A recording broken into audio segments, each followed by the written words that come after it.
Every Monday here on the news, we have our Pet Vet segment. Sandy Norman joins us every day to talk about various problems with our pets. And today we want to talk about leukemia. And this really affects dogs and cats differently, doesn't it? It does. In fact, this is Leukemia and Lymphoma Awareness Month for people, so we might as well talk about it in animals because both of those diseases occur in both our dogs and cats. Okay. And cats in particular, it's caused by a virus. We know that. There's a vaccine for it. There's a test for it. Every cat should be tested for it at some point in its life.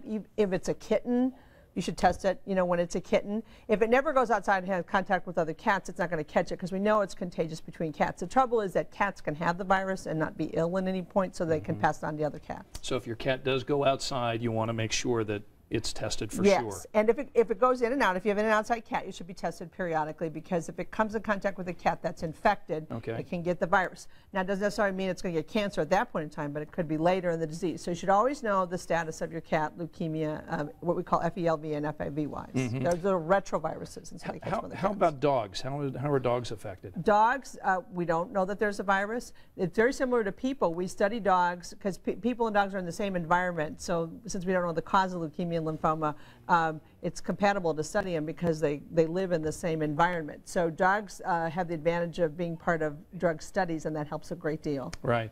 I know with my golden retriever, I lost my golden after 13 years, and it was because of cancer, and it was discovered too late.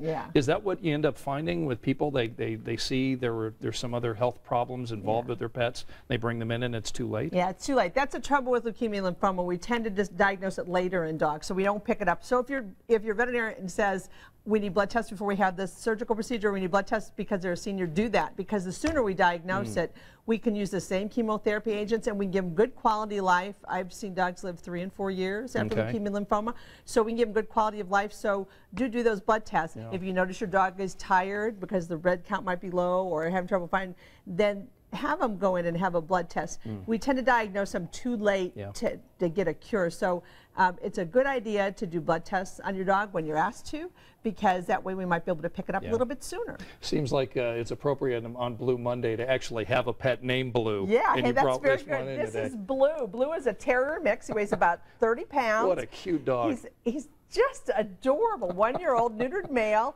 So he's a young dog, and he's very, very sweet. Look at his ears go different directions for those of you who like those different direction ears. So if you can give Blue or one of his friends a home, there's the phone number for the mates. Blue is going to find a family. Yeah, and it's Blue. It is Blue Monday, so let's give Blue a home. He could go to some great Colts family. That's right. Dress him up in blue. He look great. All right. Sandy, thanks so much.